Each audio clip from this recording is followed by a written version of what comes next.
So I have a list of questions. Let's see if we can get through them all. Let's try and keep it simple for these folks. But the first question I had is, why are we still here talking about cloud? I was here 4 years ago, introduced the subject of we've just moved to the cloud, all SaaS, all cloud, we've just launched Stars Play. And I find myself here again talking about cloud, and we're going to have to talk from the beginning again. Because walking around the room this morning, people were still hesitant to move things to the cloud. So what are we doing? What isn't on the cloud for you guys? Or what is? I don't know where to start. So Adrian, why don't you try and explain to us what, from a broadcast perspective from NBC, have you moved to the cloud that was once on-prem? Well, of course, because we're in Dubai, we love talking about clouds in general, especially this week, because there's so little of them. I think the strange effect for us has been because you guys are completely digital first. As a more traditional broadcaster, then getting into VOD, the VOD part, Shahid, is pretty much a digital startup within a traditional broadcaster. So to us, one of the first things I started doing 8 years ago when I joined NBC was looking at, okay, get rid of the servers. They were hosted servers, but still, get rid of the servers, move into cloud. So from the Shahid perspective, everything is cloud. There's no doubt we don't really want to run any of our own hardware. That's not a core strength. That's not where we're adding value. We leave this to the people who are professionals at this and they have the huge data centers with all the kind of facilities we couldn't possibly do. But then, of course, we're also still relying on this broadcast workflow. So there's this weird shift where basically it's coming from the end user on a digital device or on a television, and slowly the part you can put in cloud is shifting towards studios, where it's the other extreme.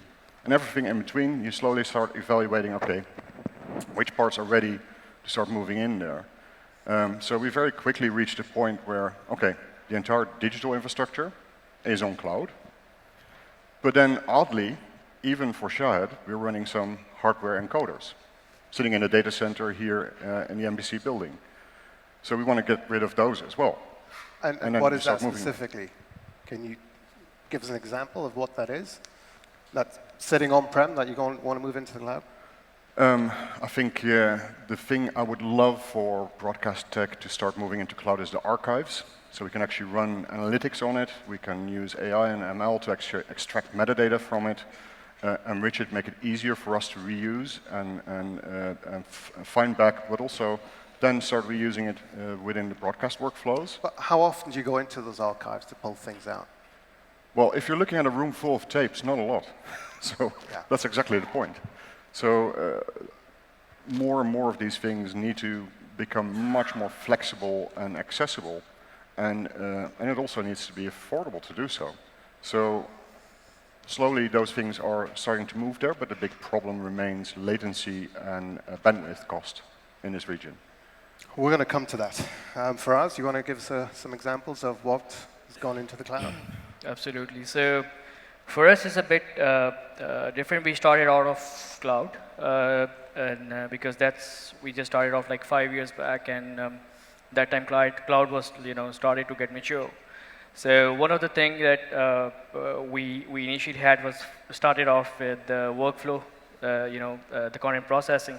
How are we going to do it? We had a couple of options where we should be doing this on-prem, or should we do this over the cloud? And if we do this on-prem, do we have enough resource pool available, which is one of the main bottleneck when it comes to on-prem solutions. So for us to get all the workflows done and on time, and so that we can launch with the decent amount of library with our service. So we went off with the cloud. And was there a resource constraint there? Were we able to find people with the right skills for cloud? Yeah, I mean, because when you're doing these kind of intensive workflows, you need a lot of elasticity when it comes to adopting the compute and getting your workflows done with a short span of time, rather than waiting for all of them to get that done and then packaging and then distribution. So one of the bottleneck what we observed as well initially were we started off something on the on-prem, and then immediately we found it's not going to work because first our studios, all the broadcasters are sitting, in US and in Europe, and for them to get their content delivered to us over Aspera or Signient, that's one of the bottlenecks because they were taking a lot of time. Then later on, once we have the content ingested, now let's transcode and package it, and that's another kind of bottleneck we had. Like we would not be able to achieve on-prem. So this is the reason why we went completely out of cloud approach, where we shift all of our workloads when it comes to content operations towards cloud, getting it done within a couple of months, and we had like a decent amount of library to launch with. What about actual talent and resources? So people here were more from the broadcast world. What kind of steps did we take to bring cloud savvy or cloud first people in, or did we? I can't remember now. Did we find those people straight away, or did we train them? And is that a big step? Because people here want to get to the cloud, but they've got broadcast engineers, right? So what would be the steps for them to retrain, I guess? Yeah. Better word. So I'll try to give an honest answer. So it was very tough for us to have those kind of skills to understand this kind of transformation when it comes to on-prem towards cloud, because the mindset was completely stuck towards, okay, we can have our own private cloud sitting in our own data centers, and we can run off things over here. But so what we did, we took actually two approaches. We had a couple of resources where those are completely off the on-prem kind of skills, skill sets. But we also had some transformation guys where they helped them not only to engage towards the cloud migration, but also getting them on the pace where that's the way it should be, and that's how the future is going to be. Because you can't run off everything over on-prem, especially when this kind of intensive workloads. And this is just one of the examples I'm giving you. There are many others where you have to run your billing batches, where your ETL processes, because you need a lot of compute. Although they are completely offline processes, but still you need elasticity. And how can you achieve those kind of elasticities within like a limited resource pools that you have been having in your data centers? Cool, thank you. Salam. Have you had any recent, since you're the vendor on the panel here, can you give us any examples of people moving from old traditional broadcast to cloud? We do work with multiple TV stations to do the transformations, digital transformation.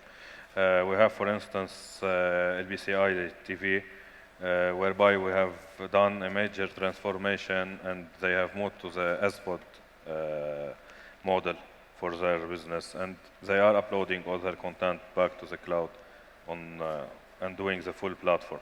So for us, we see the cloud from a different perspective, whereby we move the broadcaster from the local TV station to the cloud TV station. It's not something done by magic. It's a lot of integrations done to be able to achieve this step. And is it usually one main software stack, I guess, from the broadcast to the SVOD, or is it a number of different technologies involved? Excuse me, I'm not able to hear. There is a lot of echo. Yeah, it is a bit dodgy to hear. Is it? What I was asking, if it's one main software stack that you use when you transform these vendors, or is it multiple technologies? Because you mentioned integration as well. Okay. What we did is we built QuickMotion platform, and we integrated the functions of QuickMotion with multiple cloud services. For instance, the AI functions to transform speech to text and do the translation. We're using, for example, IBM Watson and Google Vision at the same time. So what we are doing is helping the client achieve whatever he wants to do a task easier in a single platform. So this is whereby we do a lot of integrations with multiple clouds, because there is no single cloud that can provide you the whole service, and it's not something like magic.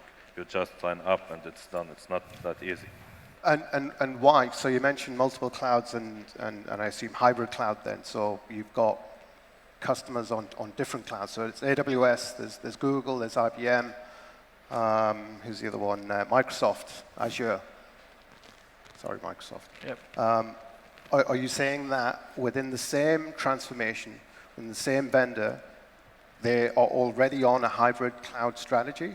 They've got bits of software and services sitting on one cloud and something else within the same service sitting on another cloud. It's really hard to hear. Not here. It's really hard to hear the questions. Okay. Hybrid cloud, Okay. that's what we're talking about here, right? So the one on IBM, the speech recognition project. Yeah, true. It's the hybrid cloud model that we're achieving. And then you're using another cloud as well on the same project. Yeah, it's not only a single cloud service that we are using. We're using multiple clouds for redundancy, for backups, for different services. It's not a single one that can achieve all the tasks. Okay, because that's quite a feat, hybrid cloud, especially for software and services. Hybrid cloud, we usually have CDNs on multiple clouds, if you would. But software and services, that's quite an achievement. As I'm going to ask these guys now, MVC, Shahid, is there anything you have on hybrid cloud when it comes to software and services, other than CDN? Yeah, so we have all of the clouds. We have the best clouds. Our clouds are magnificent. I would love to say that, if you're talking about multi-cloud, for instance, I would love to say that, so the actual strategy would be where you say, you move from on-premise service, you take them into cloud, usually sort of like the lift and ship kind of thing where it's one-to-one, basically going, I need this number of CPUs and memory, and so I will now install this on Amazon or whatever. From there, you can take it in two directions, which is either you start containerizing those services and run it in a more modern way, but in essence, you're still running virtual servers, or you go more in a function as a service kind of direction with serverless and a lot of managed services. What Google and Microsoft obviously now are trying to do is take those servers, get them virtualized, get them on cloud virtualized, get them containerized, and then offer services to run containers across multiple clouds and on-premise, etc. What we're trying to do in Shahid is move more into the managed services and the FaaS kind of setup with serverless. In reality, when I say we have all the clouds, not all of that was strategy. I mean, let's be real about this. A lot of the cases, it's we used email marketing system, it was bought by IBM, and suddenly we are on the Watson Marketing Cloud. We use Google Analytics, which is now slowly migrating into Firebase, and then you have to run queries on this, and suddenly you are buying into the Google Cloud. All of our backends and our own software was running on Amazon, but our video is now running on Microsoft. So a lot of this organically moved into a multi-cloud strategy, which is not nearly as clean as what you would say, read in an article about, oh, this is the new trend, multi-cloud, hybrid cloud, on-premise, etc. Real-life setups are never that clean. And so, outside of this room, I wouldn't want to shout too loud about this, like where actually it's accidental. Let's stick to it. It was a very conscious strategy to use everybody. And leave it at that. It was totally by accident. Yeah. For us, you got something to add? So for hybrid cloud, like everyone wants to hear these kind of, like fancy jargons where, yeah, we are fully hybrid. But let's step back towards fundamentals of your apps, your workloads that you have been having. Think about them as well. Are they fully hybrid cloud adaptable? That's one of the first questions where I usually ask all the apps, because not all the apps can work in hybrid environment, because you still need to have some sort of some sort of modularization in your apps where apps should be able to perform in case my resource pool of Google, for example, is out of I don't have enough resource pool for that particular container app that is running between two different clouds. One. And what about the reachability?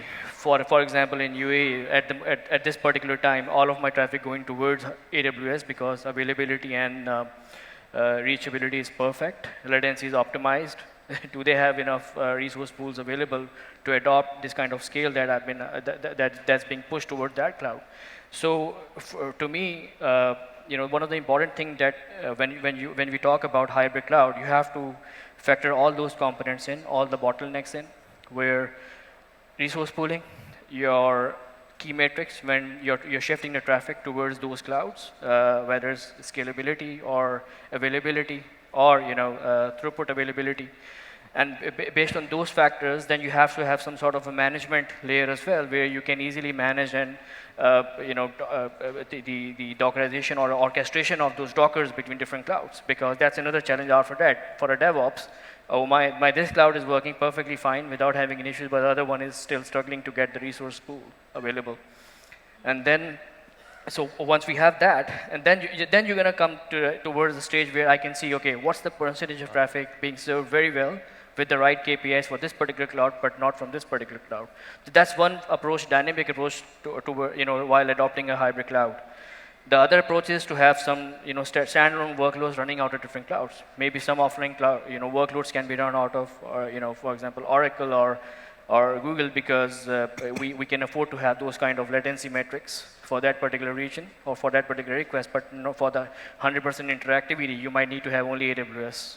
So that's another approach usually people take. But again, that's not a typical hybrid cloud implementation, because that's still a multi-cloud environment where you have some of the workloads running in one cloud, other workloads are running in another cloud. And are these processes normally what we used to call back office, so not online? So there's less risk of operational risk, I guess, if it's not a live streaming service, whether it's data streaming or it's video streaming, or these processes you're talking about. And I'll ask the same question to everyone. Is your experience that these are back office offline processes? Basically, for us, we started on the cloud initially, and we were experienced very well on the cloud. So everything we do happens on the cloud. For video processing, we have done a lot of work to have it extremely fast and extremely nice.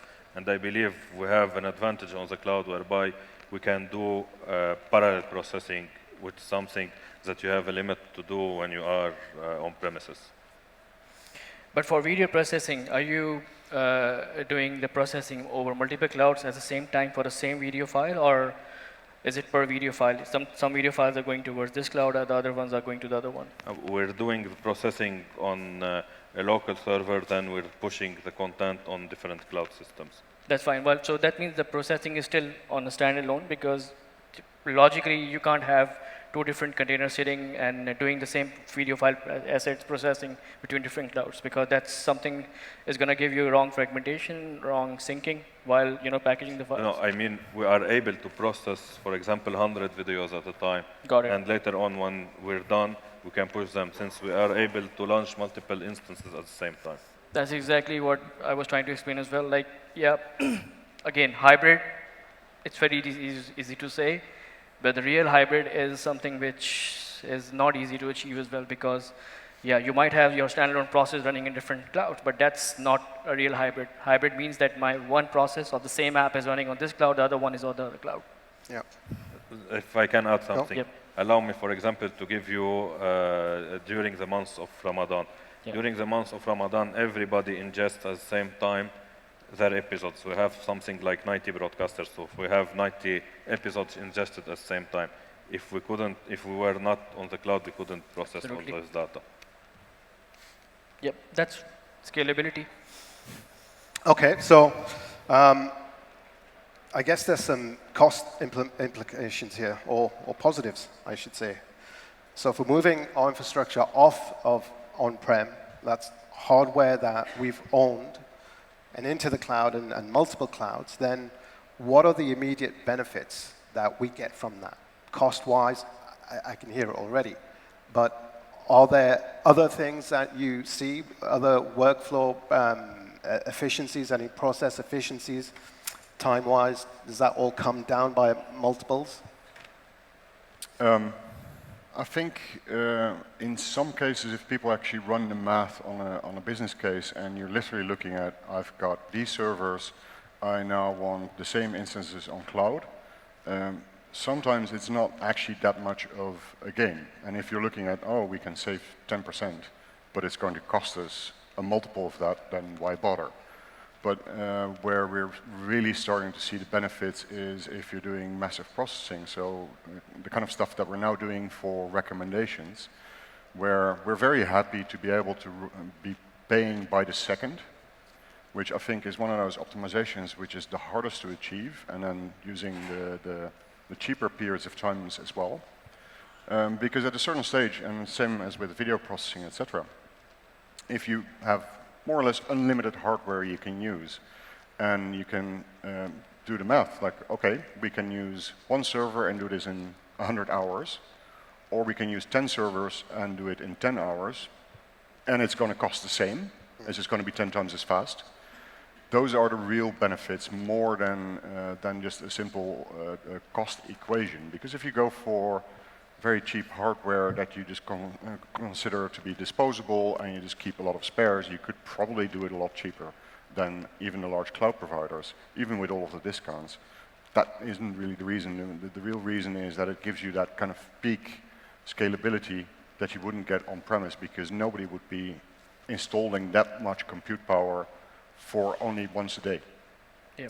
So, you know, you're in a unique situation where you have a fully cloud-based infrastructure, but there's also the broadcast side as well. Mm-hmm. So you're kind of making the case for broadcast there. You have legacy hardware, but the efficiencies gained by going to the cloud pretty much straight away would far outweigh the costs of maintaining and keeping that, and you can probably sell that off in a short space of time. So why isn't that side of the business moving to cloud faster? I think if you'd ask our COO... is he here? I don't think so. Oh, okay. You can ask him later. All right. If you would ask him, he would say, I would want to move almost everything to cloud tomorrow. The only reason we don't is because we need massive bandwidth, because it's a media company, so you need very fast connections that are reasonably affordable. So we don't mind paying money for this, but you need multiple 10 gigabit, and basically what we can get is multiple 1 gigabit, which means that it's just not fast enough. Then latency is the same problem. If you want to do video editing, it has to be really extremely fast. So if you're working on a cloud region in Virginia, and you have like half a second of delay, all of your editors are going to run out in protest and not come back. So those two things are what have kept us from going completely in on cloud, because again, if you ask our COO, he loves hardware, he's a geek, he doesn't actually want to run it. And that's just not really what, as a broadcaster, we should be doing, and as Shad, what we should be doing. And are these cloud vendors not selling you those services? Because they've certainly tried to sell us real-time editing in the cloud, even video editing in the cloud. This works very well if you're very close to, in internet terms, close to your cloud provider, which is the case in Europe and in the US, where this is very easy to do. But in the Middle East, it's still a matter of, well, basically there's only one or two, let's say three clouds you could use. Please jump in. I have a question for you. Don't you think the cloud helps you filter the lazy members of the team? Because they cannot leave their trashes anymore on the cloud. They need to do always clean up. They need to be always up to date. They cannot leave machines on. It's a tough learning school, because you want to use the flexibility of cloud, which means that you want to allow people in the team to take ownership of jobs that are running there. And you tell them, look, make actual use of the fact that this is cloud and not a server under your desk. So you can spin up 10 instances, 100 instances, and I trust you to get it right. It also means that we have several monitoring services for cost and performance, where every once in a while I pick up the phone and sort of go, yeah, so this cluster with 768 CPUs, are you still using it? Because if not, can you please turn it off? Because if you pay by the second, it also means that the seconds you're not using it, you're just wasting money. Yep. Exactly. So that's, you know, with the hybrid, one of the main factors is how to manage the cost, because everything is going smooth. The moment your cloud gets scared, things have changed. I mean, your budgets has gone up wrong, right? So some threshold needs to be set up where you should know what kind of workloads I'm running out of each cloud, what kinds of pricing that I'm talking about.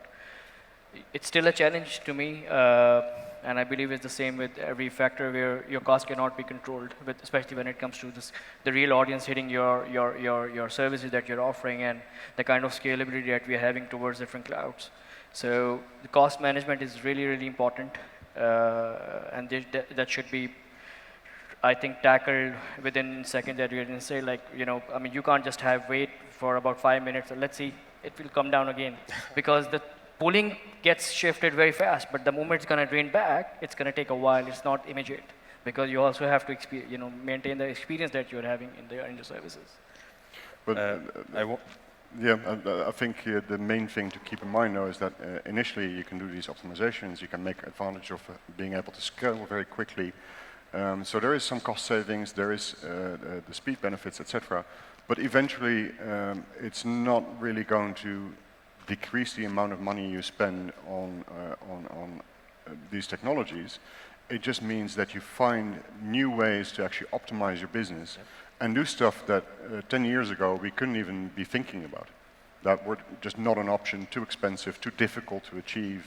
All of us are now talking about analyzing video streams for metadata and, transcription and things like that. 10 years ago, that was still science fiction. So it's not so much about massively decreasing cost, it's about becoming a more competitive business. And I think in the next 5 years, we'll start clearly seeing that companies who don't embrace this kind of change and constant innovation are going to be lagging very far behind, and almost to a level that it will be impossible to catch up. Innovate or die, huh? I want to add something. Cost is not always money only. There is also the time, which is cost. Yep.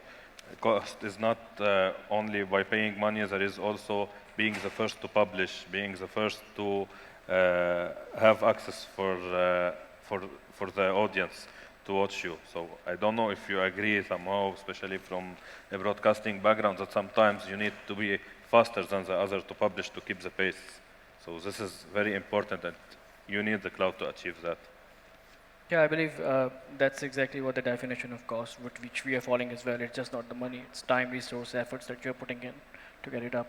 So yeah, but what I'm also seeing in today's world, where all public cloud providers as well, they're also transforming as well towards the pricing that all these kind of like heavy intensive resource broadcasters that need, because I think they have realized, and they're still realizing that that's not the way forward going to be, because at some stage a big broadcaster will or may think that I might need to have something off the cloud.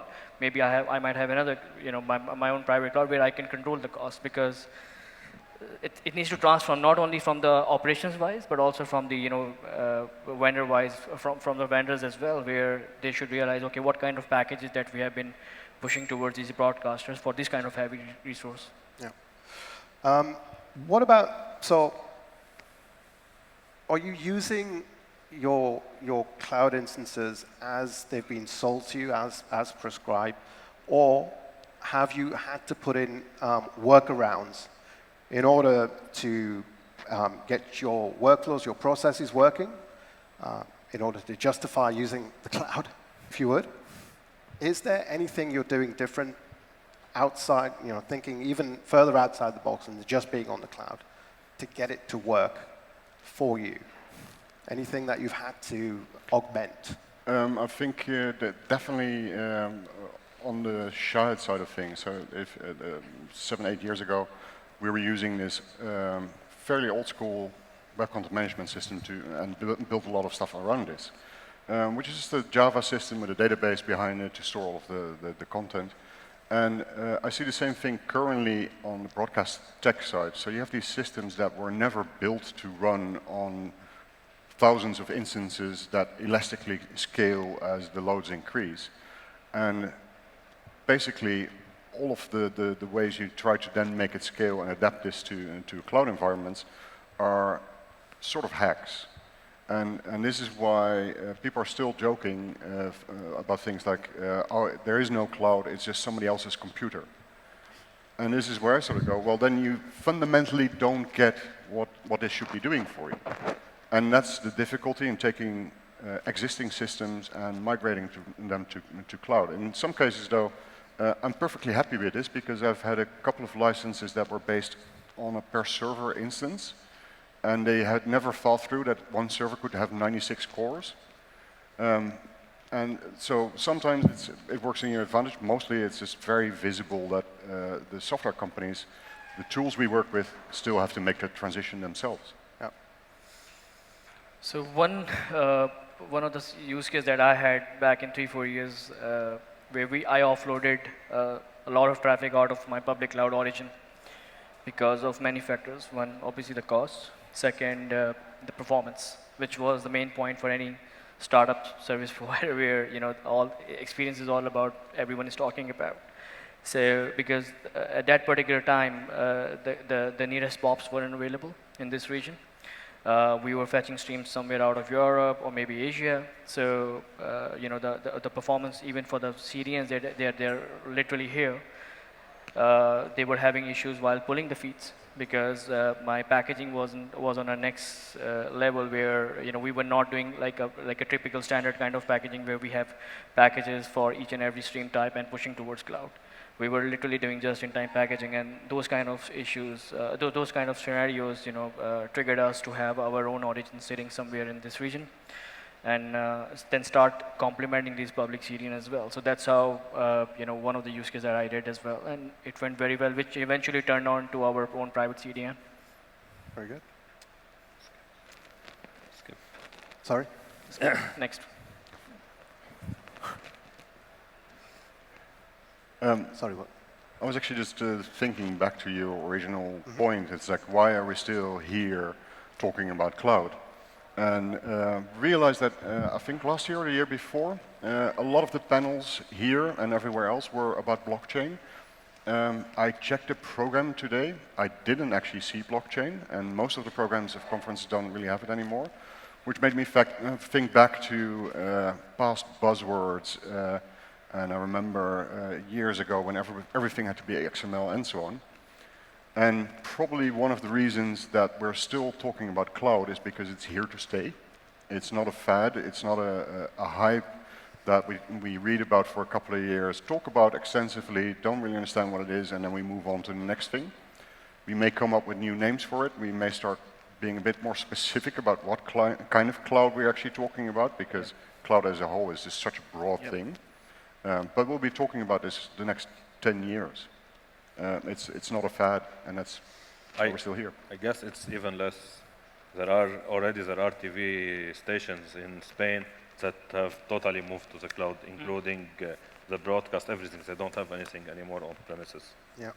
So which, I think we've got all the cloud vendors that I mentioned earlier here. What do they need to hear? Which ones are your preferences or your favorites, the ones that work for you for capacity-wise, closeness, the number of services on there? If you were to leave the audience here with some inspiration and thoughts on who to speak to next, who would that be? Which cloud vendor would that be for you? Amazon have a lot of services. It's biggest one currently. Each one has an advantage, pros and cons. For example, IBM in terms of storage and speed, it's one of the best, especially that it combines additional to the virtual servers, bare metal servers, which are the dedicated servers. Azure, honestly, we didn't have any positive experience with them. Google is impressive on the CPU. You can, for less number of CPUs, have a better performance. So each one has a preference depending on what is the activities that you want to achieve. Okay. Faraz? Again, it depends which industry you're in first, and what do you need to get all these clouds, because these clouds are not just infrastructures anymore. They have a lot of platforms as a service. They have a lot of managed services. They have a huge marketplace where you can adopt those kind of partners that you want to choose. So again, my answer will be always it's going to be, you have to do your exercise, what kind of workloads that you are trying to run on, what kind of managed services that you want to, because what I sometimes heard from my, my peers, where we moved to cloud because we had those services as managed services from these cloud providers, which is good for you because you don't have to manage them anymore and you might not have those skills. That's where they're complementing as well, especially when it comes to AWS. So who's your cloud then? For me, I will still go with AWS because not just because they have a lot of services available as a managed, because that's something which we have started adopting. But when it comes to the scalability and the overall performance, because now they are expanding, they have already expanded in Bahrain. Plus the kind of footprint that they have, because when you want to measure cloud, you have to measure from all the angles: resource pooling, CPU, scalability, performance, the network peering as well. What is the last mile end user is going to get out of these clouds, because that's something which we always That's an forget. entirely different conversation for the last mile. Telcos in the room. Exactly. So that basically you're inviting Microsoft and Google and these guys to come speak to you afterwards? Okay. He's on LinkedIn too, you can find him. Adrian, last word. Is there somebody here from Microsoft, actually? I don't know, actually. No? I haven't seen them. Or from Google? No, so I can Amazon. safely I agree think that, I know from Amazon. From Amazon. Yeah. Amazon is far ahead of most of the other cloud providers in terms of managed services and serverless, to the point where our dev teams basically joke that having to move something to Microsoft is punishment. That's a bit extreme. I think it depends how far you are in a cloud journey. If you really want to be on the cutting edge, that's with Amazon. But for very specific purposes, and especially if you're just containerizing things, Microsoft and Google are very good options to consider, and maybe a combination of them. And I think those considerations are more important than the actual cost and so on. It's also a corporate fit, right? Microsoft does a lot of enterprise hand-holding. Amazon is much more of a knowledge transfer. We teach you how to use it. And Google is sort of like, but of course you would want to try this. So it's very much what fits with your corporate culture. And that brings back to the same hybrid approach that we have been trying to take, because we know AWS is one, and there are some other cloud providers which might have other offline processes which might not be interacting with your customers. I think you guys are going to have to explain to people when they come up to you afterwards what containers are, and containerization and virtualization. It's like those cases from Nico. All right, very good. I think you want to. I was saying that I guess in a nutshell, Amazon is the leading in the cloud. Yeah. So to conclude.